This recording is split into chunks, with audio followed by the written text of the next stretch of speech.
오늘 우리에게 주신 하나님 말씀은 히브리서 11장 36절부터 40절까지 말씀입니다. 신약 성경 366면입니다. 제가 봉독하겠습니다.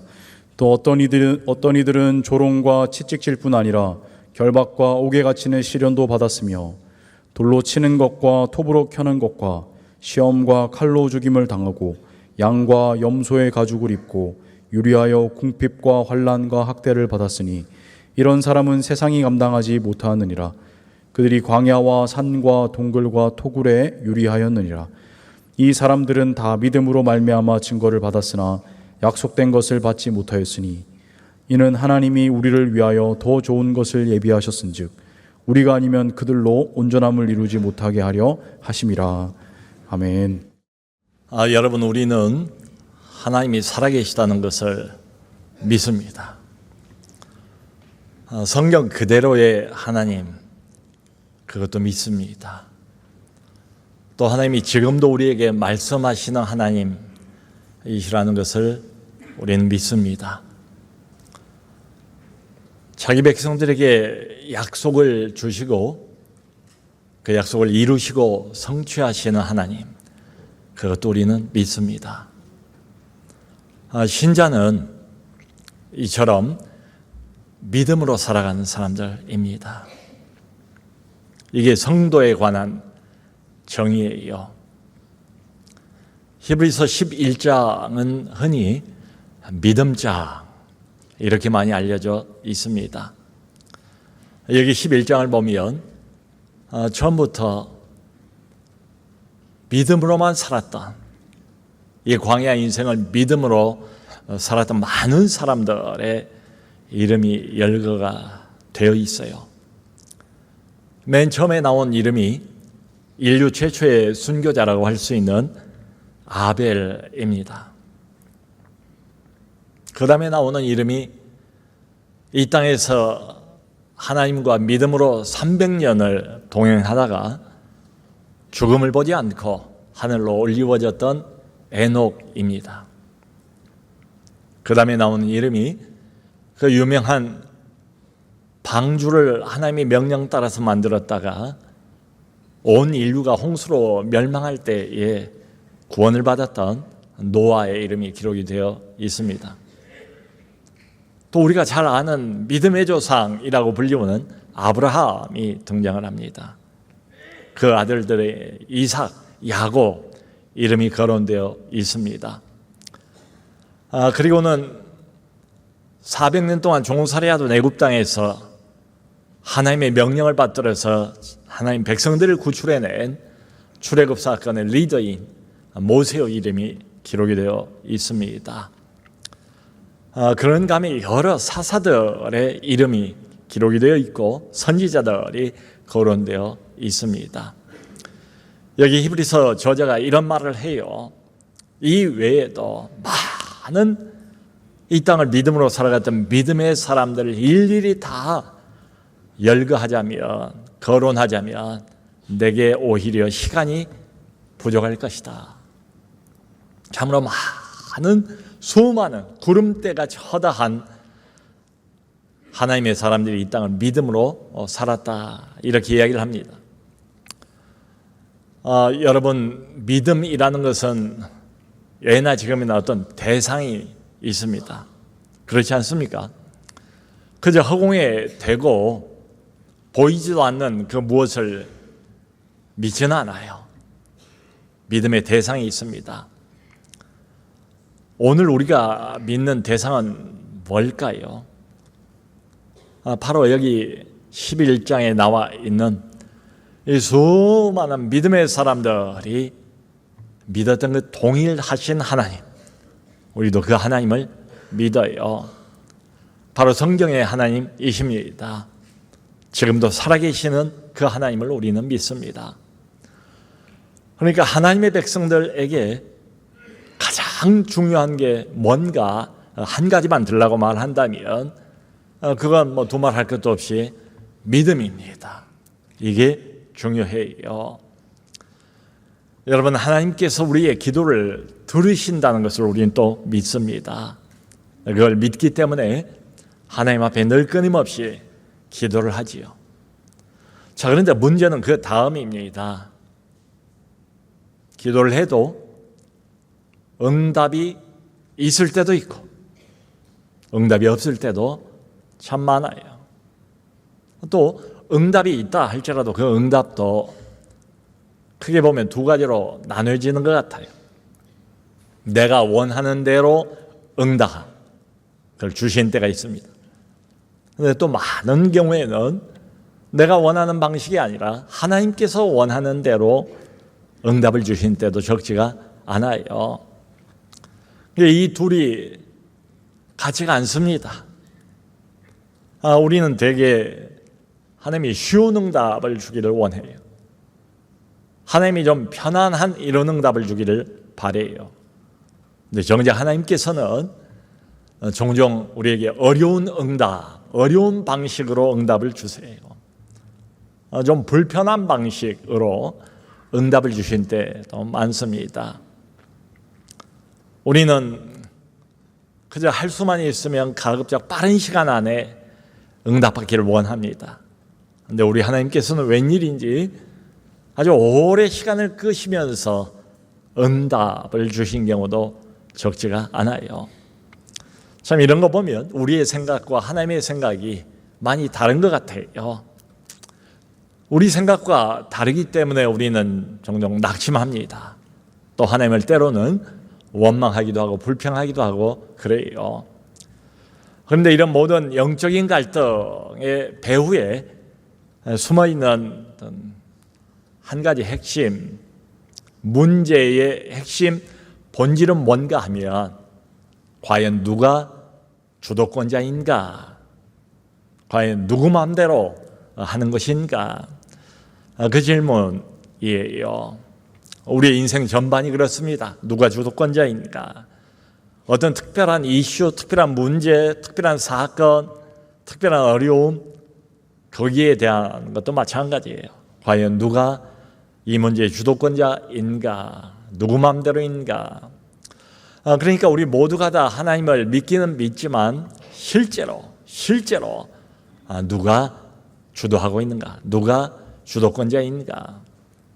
어떤 경우에는 하나님을 믿기는 믿는데 가만히 들여다보면 사실 자기가 하고 싶은 일을 자기 마음대로 자기 방식대로 하기 위해서 하나님을 동원하고 하나님을 이용하는 것처럼 보이는 경우도 없잖아 있어요. 그러면서도 본인은 하나님을 대단히 잘 믿는 것처럼 착각할 수도 있습니다. 여러분, 그런데 항상 지나친 자신감, 이건 영적으로 좋지 않은 징조입니다. 이 세상에서 자기가 원하는 것을 자기 마음대로 할 수 있는 그런 분은 딱 한 분밖에 안 계십니다. 바로 살아계신 하나님, 그분이 유일한 분이세요. 우리는 하고 싶은 대로 하는 것이 아니라 해야 될 일을, 하나님이 말씀하신 그 일을, 하나님께서 명령하신 그 일을, 하나님께서 내게 부탁하신 그 일을, 해야 될 일을 하는 사람들일 뿐입니다. 여기 11장 쭉 하나하나 보면 정말 한결같이 다 믿음이 좋은 사람들입니다. 보통 믿었던 사람들이 아니에요. 이 광야 인생을 걸어가면서 오직 한 가지 하나님만 바라보면서 하나님 중심으로 살았던 이런 사람들이에요. 근데 우리의 질문은 이것입니다. 그럼 이렇게 믿음 좋은 사람들이 실제로 어떤 삶을 경험했는가? 믿음 좋은 사람들인데 이 사람들이 이 땅에서 실제로 경험했던 인생은 어떤 인생이었는가? 그런 질문이 생겨요. 오늘 11장을 쭉 읽어보면 크게 두 부류로 나뉘어지게 돼요. 근데 정말 흥미롭게도 믿음으로 살았지만 전혀 다른 모습을 가지고 살았던 사람들이에요. 이 두 부류가 아주 대조적입니다. 이게 매우 흥미롭습니다. 그리고 우리에게 시사하는 바가 적지가 않습니다. 우리가 좀 주목해야 할 부분이 바로 이 부분이에요. 한쪽 부류는 인간적으로 보면 늘 하나님과 동행하는 것처럼 보여요. 늘 승리하는 것처럼 보여요. 그리고 늘 기도 응답을 받는 것처럼 보이는 이런 사람들이 있어요. 그러니까 하는 일마다 다 잘 됩니다. 하나님이 늘 그 일을 이 사람의 경우에는 돕는 것처럼 그렇게 보여요. 어쩐지 하는 일마다 마치 기적이 동반되는 것처럼 보이는 이런 인생을 사는 사람들이 있어요. 우리가 읽은 이 본문 바로 앞에 33절에서 35절이 바로 그런 사람들의 케이스들이 언급이 되어 있습니다. 우선 33절에는 이런 말이 나와요. 믿음으로 나라들을 이기기도 하며, 믿음으로 나라들을 이기기도 하며. 이 말의 뜻은 이런 것입니다. 가지고 있는 세력이 매우 적습니다. 군대가 매우 약합니다. 그럼에도 불구하고 하나님을 믿는 그 믿음으로 이방 나라와의 전쟁에서 큰 승리를 이루었던 그런 사람들을 말합니다.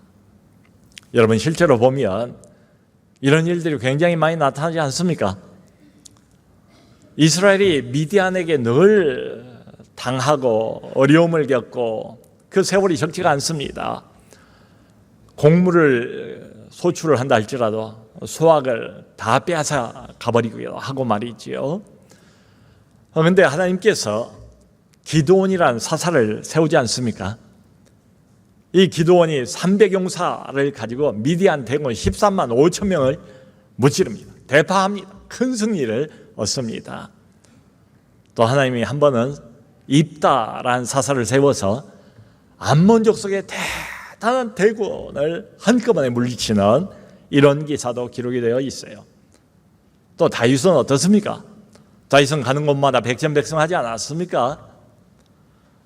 그 거대한 블레셋을 물리칩니다. 아말렉을 무찌릅니다. 에돔 족속을 한꺼번에 괴멸하는 다윗에 관한 내용들이 잘 나와 있습니다. 그런데 이것만이 아니에요. 이어서 또 이런 말이 있습니다. 믿음으로 사자들의 입을 막기도 하며, 사자들의 입을 막았대요. 여러분, 이건 어떤 한 인물이 떠오르지 않습니까? 어떤 한 사건이 떠오르지 않습니까? 그렇습니다. 바로 구약에 나와 있는 다니엘에 관한 이야기예요. 다니엘은 비록 바벨론의 포로로 끌려갔지만 워낙 지혜롭고 워낙 총명하니까 바벨론 궁정에 들어가게 됩니다.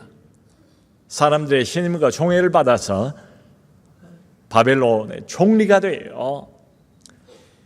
적국의 포로로 끌려온 이 유대 소년이 한 나라 거대한 바벨론 제국의 총리가 되니까 뭐 정치적인 시기, 질투, 음모가 얼마나 많았겠어요. 이 다니엘을 끌어내리려고 아무리 다니엘에게서 어떤 잘못한 거, 실수 찾으려고 해봐도 찾을 수가 없어요. 그래서 이 다니엘에 관해서는 그가 섬기는 하나님 신앙에 관해서 뭔가 흠집을 내야 이 사람을 끌어내릴 수 있겠다. 모함을 합니다. 그리고는 왕에게 그렇게 제안을 해요. 왕이시여, 앞으로 한 달 동안은 오직 왕에게만 기도를 하고 어떤 신에게도 기도하지 않는 이런 법령을 만듭시다. 그래서 왕의 이름을 높이고 왕의 권세를 드높이는 이런 법령을 한 달만 시행을 합시다. 그리고 만일 그 법을 어긴 사람이라면 누구를 막론하고 사자 굴 속에 넣는 이런 법령을 선포를 했어요. 다니엘이 이것을 아주 잘합니다. 알면서도 다니엘이 평소에 기도했던 그대로 계속합니다. 예루살렘을 향해서 활짝 열려있는 창문 앞에서 무릎을 꿇고 하루에 꼬박꼬박 3번씩 감사함으로 기도를 해요. 그리고는 결국은 다니엘이 사자 굴 속에 들어가지 않습니까? 믿음으로 들어간 거예요. 그랬더니 어떤 일이 벌어집니까? 하나님께서 하나님의 전사들을 동원하셔서 사자들의 입을 막아버리고 말았습니다. 또 여기 34절을 보면 이런 말이 나와요. 불의 세력을 멸하기도 하며, 불의 세력을 멸했대요. 이것은 다니엘의 세 친구 사드락, 메삭, 아벳느고의 이야기예요.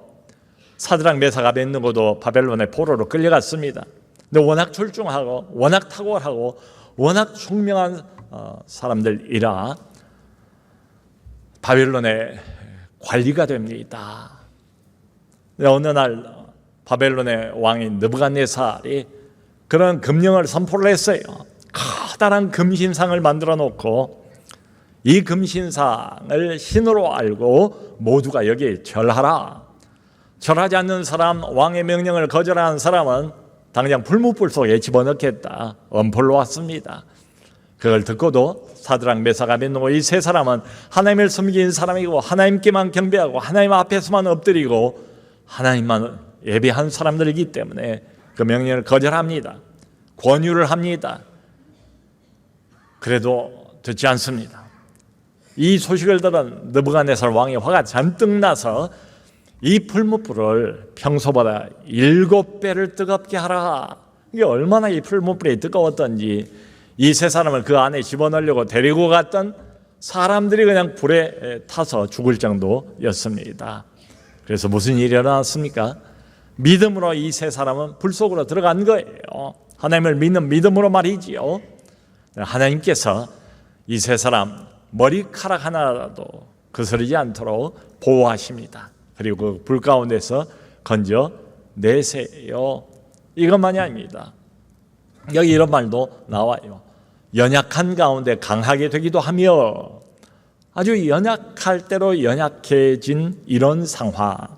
근데 그 안에서 믿음으로 다시 강해지기도 하며, 여러분 구약성경 구약성경을 보면 히스기야 왕이라고 나와요. 역대 왕 중에서 그래도 믿음이 좋았던 왕이었습니다. 칭찬을 받았던 왕이었어요. 그런데 언젠가 히스기야 왕이 죽을 병에 걸렸습니다. 하나님께서 이사야 선지자를 통해서 사망 선고를 내리세요. 그 이야기를 듣고 히스기야가 거기서 멈추지를 않습니다.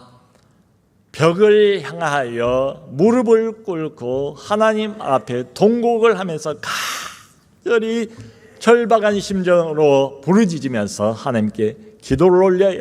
하나님이여, 하나님이여, 내가 주님을 위하여 선한 행위했던 것을 기억하여 주옵소서, 기억하여 주옵소서. 하나님께서 히스기야의 그 기도를 들으세요. 그리고는 그에게 15년 생명을 더 연장을 해 주세요. 저기 35절을 보면 이런 말도 나와요. 여자들은 자기의 죽은 자들을 부활로 받기도 하며, 여러 여자들이 자기의 죽은 아들들 죽었다가 다시 살아냈대요. 그 엄마 품에 다시 안겼대요. 성도 여러분, 성경 보면 구약에 엘리야 선지자가 사르밧 과부의 죽은 아들을 살려내지 않습니까? 엘리사 선지자가 수넴 여인에게 보냄을 받아서 그 수넴 여인의 죽어버린 아들을 다시 살리는 장면이 나와 있지 않습니까? 신약 성경을 보면 어떻습니까? 생명의 주인 되신 우리 구주 예수 그리스도께서 나인성으로 들어가시려고 할 때에 그 나인성의 과부 한 사람, 하나밖에 없는 독자 외아들이 죽었어요. 청년입니다. 하나님께서 죽은 그 아들을 보고 그렇게 말씀하시지 않습니까? 청년아, 내가 내게 말하노니 일어나라. 눈을 반짝 뜨고 생명에 돌아온 그 청년의 손을 잡아서 다시 엄마에게 되돌려준 사건이 기록되어 있지 않습니까? 그것뿐입니까? 그 유명한 나사로가 죽은 지가 나흘이 됐습니다. 이미 시체가 썩기 시작해서 냄새가 난다고 했습니다. 예수께서 나사로 무덤 앞에서 나사로야 나오너라 크게 외치자 나사로에게 생명이 돌아왔습니다. 그리고는 붕대를, 수의를 입고 붕대를 칭칭 동여 맨 상태로 무덤 밖으로 걸어 나와서 사람들을 깜짝 놀라게 한 사건이 있지 않습니까? 바로 그 이야기예요. 그러니까 이 모든 사람들은 하나님을 믿는 믿음으로 하나님의 주권 하에서 참 기적을 다양한 기적들을 경험한 사람들 맞아요. 여러분, 우리에게 이것을 적용을 해본다면 하나님 잘 믿고 예수 열심히 믿고 복을 받은 사람들, 그야말로 하는 일마다 다 잘 되는 이런 사람들, 건강도 잘 됩니다. 사업도 잘 됩니다. 가정도 잘 되고 아이들도 잘 되고 뭐 하나 부족한 것 없을 정도로 다 잘 돼요. 그러니까 옆에서 이 사람을 보면서 아하, 하나님 잘 믿으면 정말 저렇게 복을 받는구나, 예수를 열심히 믿더니 정말 하늘의 복을 받았구나 라고 사람들이 부러워할 만한 이런 사람들이에요. 예를 들면 여러분, 우리나라의 역대 대통령이 13명입니다. 그 13명 중에서 무려 3명의 대통령이 장로님이셨어요. 그뿐만이 아니라 총리 중에서 여러 사람들이 아주 독실한 기독교 신자로 알려져 있습니다. 또 사업을 한 사람들 중에도 믿음이 좋은 사람들이 적지가 않습니다. 어떤 사람은 보니까 자기가 그걸 창업을 했어요. 그래서 사업이 점점 커졌습니다. 믿음으로 사업을 했습니다. 하나님이 그걸 키워주셨어요. 그래서 몇 조 규모의 큰 사업체를 이루게 되었습니다. 그걸 자기만 쓰지 않고 여기저기 기부금을 많이 냅니다. 사업도 열심히 하지만 선교도 열심히 하는 그런 사람도 있어요. 성도 여러분, 하나님도 잘 믿고 하나님이 주신 이런 은혜와 복을 가지고 함께 나누는 얼마나 귀한 일입니까? 얼마나 아름다운 일입니까? 또 얼마나 감사한 일입니까? 자, 그런데 오늘 본문을 보면 이제 분위기가 아주 달라집니다. 하나님을 잘 믿고 이 광야 세상을 믿음으로 행진을 한다고 해서 이렇게 다 잘 나가는 인생만 있는 것이 아니라는 거예요. 그게 우리가 오늘 읽은 본문의 내용이에요. 아니, 잘 나가기는커녕 방금 전에 우리가 거론하고 생각해봤던 이런 사람들의 인생하고는 정반대의 인생을 사는 사람들, 양쪽 다 똑같이 믿음이 좋은 사람들, 믿음이 탁월한 사람들, 믿음의 사람들이었습니다. 그런데 어떤 사람들은 하나님 잘 믿고 고생만 해요. 고통만 당합니다. 어떤 사람들은 처음부터 끝까지 하나님을 믿기 시작한 처음부터 끝까지 고난을 받아요. 그러니까 겉으로 보면 마치 하나님에게 버림을 받는 것처럼 그렇게 보여요. 인간적으로 보면은 심하게 생각을 해보면 하나님께서 저주를 하는 것처럼 그렇게 보이는 사람들도 있다는 거예요. 그게 팩트라는 겁니다. 이론이 아니라는 겁니다. 하나님을 정말로 잘 믿는데 죽도록 고생하는 사람들도 있다는 거예요. 그리고 자신이 원하는 일이 이것도 있고 저것도 있는데 원하는 일들이 안 된다는 거예요.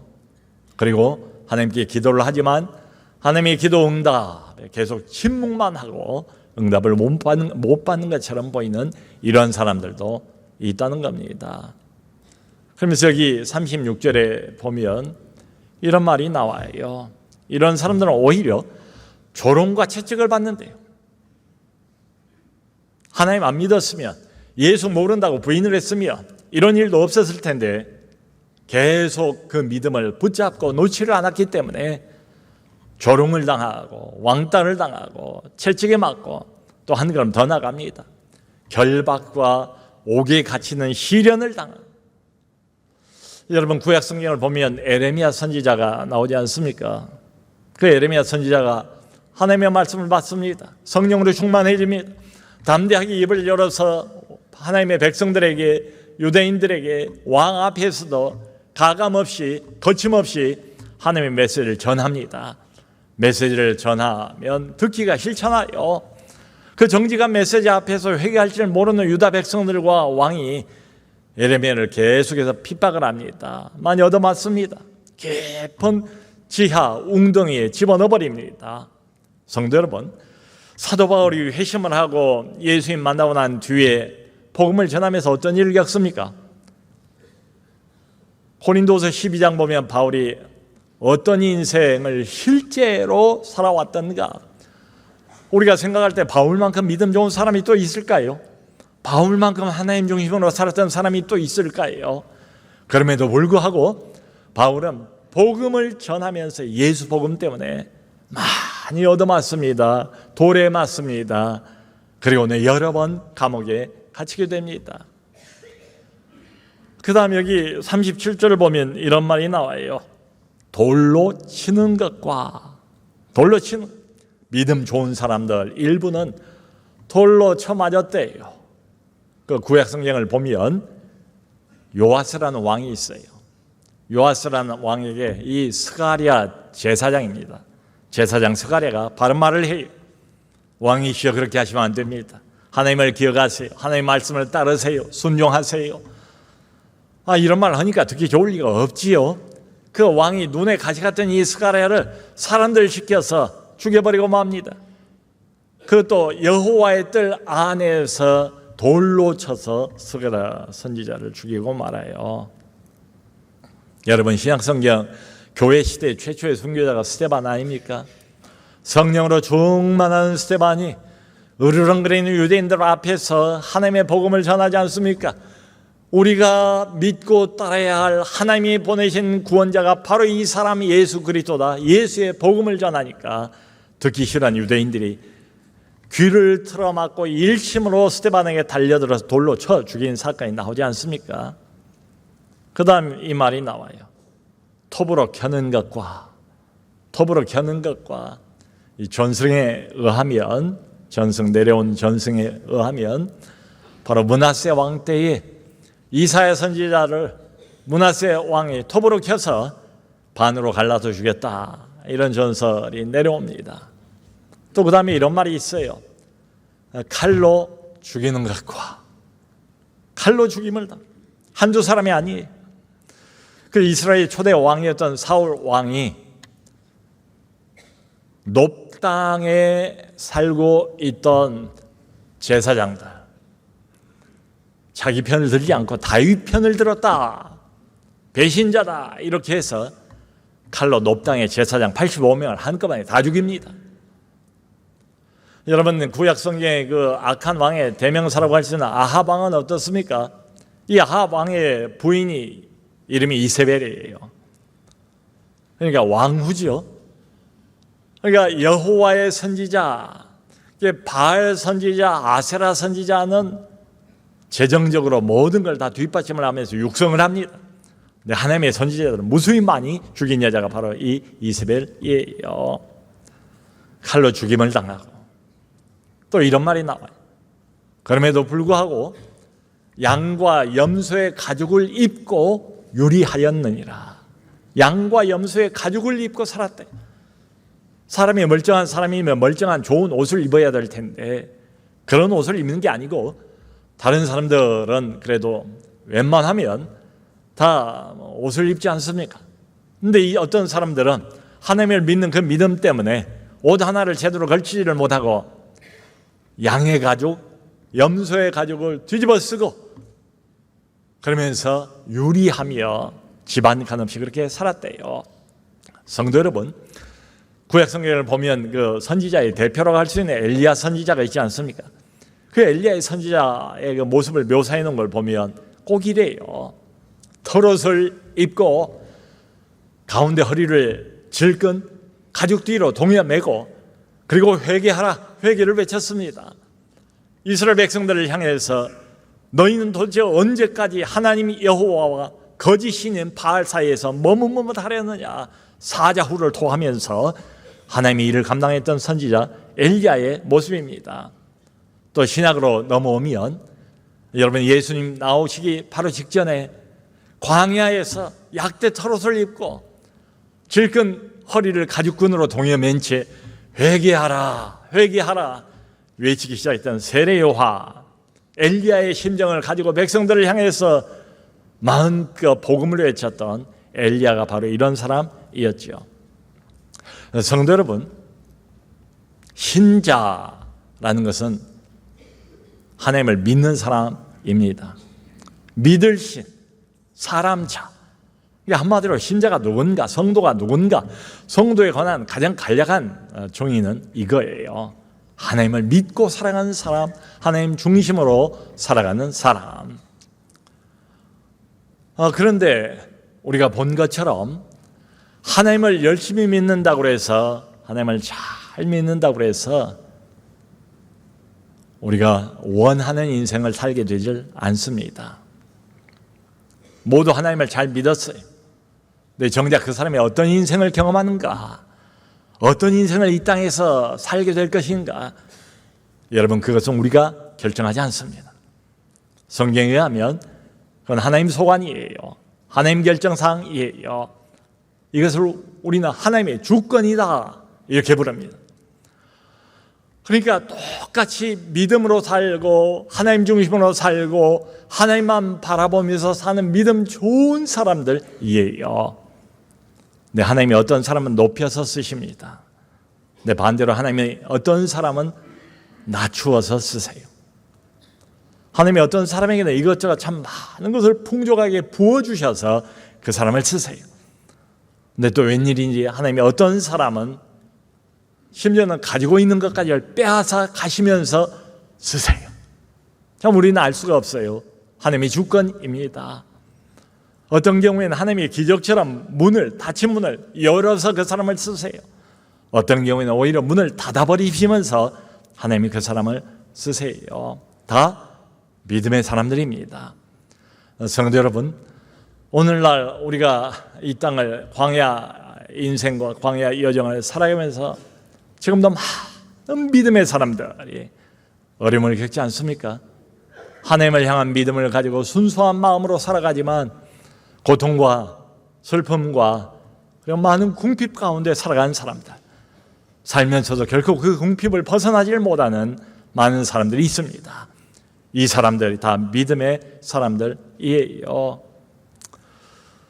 그런데 이 사람도 자신의 믿음을 포기하지 않았답니다. 현실이 어렵고 힘들기 때문에 하나님에게 등 돌리지 않았답니다. 하나님을 원망하거나 왜 내게 이런 보잘것없는 인생을 주시는가 불평하지 않았답니다. 그래서 여기 38절을 보면 이런 말이 나와요. 이런 사람들은 세상이 감당하지 못하였느니라. 이런 사람들, 세상의 어떤 유혹에도 흔들리지 않는 사람들, 세상의 어떤 위협에도 뒤로 물러나고 자기의 믿음을 포기하지 않는 이런 사람들은 세상이 어떻게 해보지 못했다, 감당하지 못하였느니라. 이런 사람들은 기꺼이 편안함을, 안락함을 다 포기하고 자원하는 심정으로, 여기 이런 말이 나오잖아요. 광야와 산과 동굴과 토굴에 유리하였느니라. 일전에 성지순례를 갔을 때 그 두 장소가 그렇게 내 마음에 남았어요. 하나는 로마에 있는 지하묘지라고 불리는 카타콤입니다. 로마 황제의 핍박을 받아서 초대 그리스도인들이 지하로 숨어든 거지요. 로마라는 도시 밑에 얼마나 수많은 미로들을 파놓고 자신과 자신의 가족들과 함께 공동체를 이루어서 거기 살았어요. 또 하나는 터키의 가파도기아라는 지역입니다. 가파도기아라는 지역에 가보면 수만 개의 동굴을, 게다가 바위거든요. 좀 잘 파질 수 있는 바위입니다. 그 바위를 수만 개를 여기저기 뚫어놓고 파놓고 그 동굴 안에서 삽니다. 여러분 살아도 이걸 1, 2년 산 게 아닙니다. 수십 년 산 것도 아닙니다. 수백 년 동안을 자신들의 믿음을 지키기 위해서, 예수 그리스도를 믿는 그 믿음을 포기하지 않기 위해서, 세상의 핍박과 세상의 유혹 때문에 믿음을 중지하지 않기 위해서 나와 내 자녀와 내 손주들과 오고 오는 1세대, 2세대, 3세대, 4세대, 5세대 수백 년을 햇빛이 들지 않는 그 동굴 안에서 오직 한 가지 믿음을 지키기 위해서, 하나님 향한 그 믿음을 포기하지 않기 위해서 그렇게 살았던 사람들이 있어요. 제가 거기 갔을 때 참 눈에 띄는 한 그림이 있었습니다. 동굴 벽에 돌로 새긴 그림인데 그게 물고기 모양이에요. 여러분, 헬라어로 물고기를 익투스라고 부릅니다. 익투스라는 이 말은 어떤 한 문장에 여러 단어들의 머리 글자를 따서 모아보니까 이게 익투스, 물고기가 된 거예요. 그 문장은 이렇습니다. 예수 그리스도는 하나님의 아들이시며 우리의 구원자가 되십니다. 예수 그리스도는 하나님의 아들이시며 우리의 구원자가 되십니다. 그 단어들의 첫 머리 글자를 따서 붙여보니까 그게 익투스예요. 물고기예요. 초대 교인들은 자신의 정체성이 뭔가 하나님 믿는 사람, 예수 믿는 사람, 목숨을 걸고 그것을 고수하기 위해서 서로 만났을 때 그 물고기 모양으로 신호를 했다고 하지 않습니까? 성도 여러분, 이 사람들은 다 하나님의 말씀을 사랑했습니다. 이 사람들은 다 하나님이 주신 약속들을 받은 사람들입니다. 그런데 오늘 성경 뒷부분을 보면 그런 이야기가 나와요. 하나님의 약속을 들었지만 받았지만 그 하나님의 약속을 이 땅에서 성취하는 것을 경험하지 못했다. 약속을 받았을 뿐이래요. 성취는 경험하지 못했대요. 사랑하는 성도 여러분, 하나님의 말씀이 있습니다. 하나님의 약속이 있습니다. 하나님이 주신 약속이니까 하나님이 반드시 지킬 것입니다. 그러나 그 성취는 이 땅에서 이루어지지 않습니다. 하나님의 주신 영원한 그 약속은 장차 언젠가 우리 구주 예수 그리스도께서 이 땅에 다시 오실 그때에 저 영원한 나라, 하나님의 나라에서 그 약속의 성취는 반드시 이루어질 줄로 믿습니다. 그러므로 이 위대한 구원 역사를 기록하고 있는 하나님의 말씀이 성경의 맨 마지막 부분에서 마지막까지 홀로 살아남았던 사도 요한은 하늘을 올려다보면서 그렇게 부르짖지 않습니까? 아멘 주 예수여 오시옵소서. 아멘 주 예수여 오시옵소서.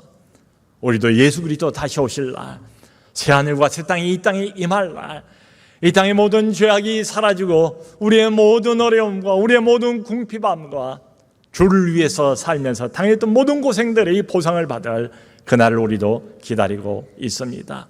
아멘 주 예수여 어서 오시옵소서. 사랑하는 성도 여러분, 우리가 하나님을 믿고 예수 그리스도를 열심히 믿고 주님 중심으로 살아간다고 할 때 과연 내가 어떤 인생을 이 땅에서 경험하게 될 것인가, 내게 어떤 삶이 주어질 것인가, 내 소관이 아닙니다. 여전히 하나님의 주권입니다. 그러므로 비록 지금 어려운 환경 속에 놓여 있다 할지라도, 고통의 한복판에 있다 할지라도 하나님의 주권을 아멘으로 인정하고 받아들이고 살 수 있었으면 좋겠습니다. 이 땅이 전부가 아닙니다. 이 땅은 지나갑니다. 곧 끝납니다. 예수께서 언제 오실지 모릅니다. 우리는 그것을 기다립니다. 우리는 이 땅을 바라보면서 사는 사람들이 아니라 저 하늘을, 저 영원한 나라를 고대하고 희망하면서 살아가는 믿음의 사람들입니다. 그러므로 하나님께서 장차 저 영원한 나라에서 주실 영원한 빼앗기지 않을 상급을 바라보면서 이 땅을 여전히 믿음으로 걸어가는 우리 모두가 될 수 있기를 주 예수 그리스도의 이름으로 축원합니다.